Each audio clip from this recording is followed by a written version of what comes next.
सभी का एक बार फिर हार्दिक स्वागत है गणित दर्पण चैनल पर। देखिए आज का जो हमारा टॉपिक है वो है परिमेय तथा अपरिमेय संख्या, इनकी परिभाषा और उदाहरण के साथ इसको अच्छे ढंग से समझेंगे।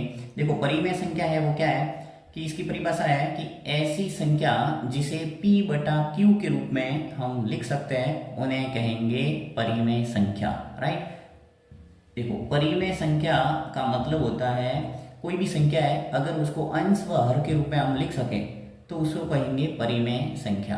राइट, तो जैसे एग्जाम्पल के तौर पे हम इसको लिखते हैं, फॉर एग्जाम्पल 1/2।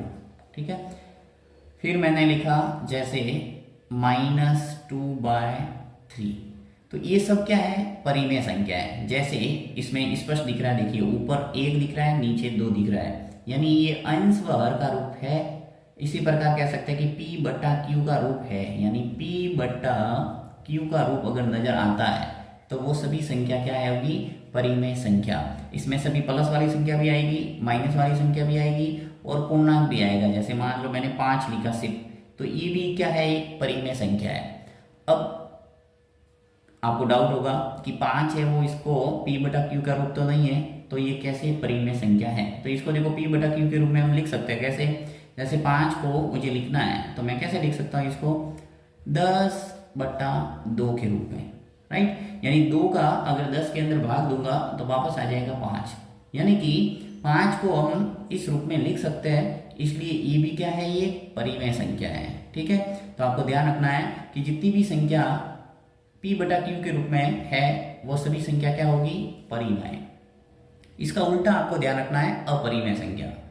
तो अपरिमेय संख्या किसे कहेंगे, देखिए अपरिमेय संख्या, अपरिमेय संख्या वो है जिन्हें p बटा q के रूप में नहीं लिखा जा सकता। इसकी परिभाषा दोनों की मैंने स्क्रीन पर दे दी है, आप नोट करके इनको अच्छे ढंग से याद कर सकते हैं। एग्जाम में अगर आता है तो आप यही परिभाषा लिखना कि ऐसी संख्या जिसे p बटा q के रूप में नहीं लिखा जा सकता उसे अपरिमेय संख्या कहते हैं। ठीक है, इसके उदाहरण देखते हैं। जैसे देखिए सभी रूट वाली संख्या जिनका वर्गमूल नहीं निकलता है, जैसे √2, √3, √5।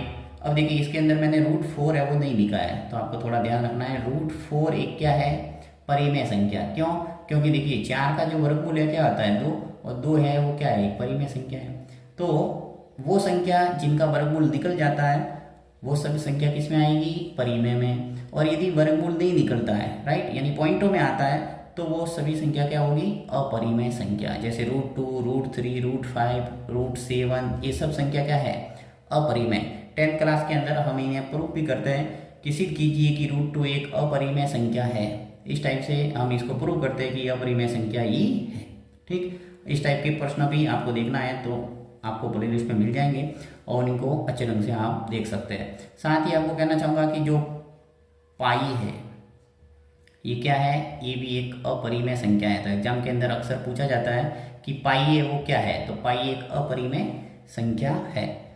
साथ ही जो परिमेय संख्या है उसके अंदर आपको पूछा जाता है जीरो का, कि जीरो है वो क्या है, परिमेय है या अपरिमेय। तो जीरो क्या है, एक परिमेय संख्या है, क्योंकि इसे p बटा q के रूप में लिखा जा सकता है।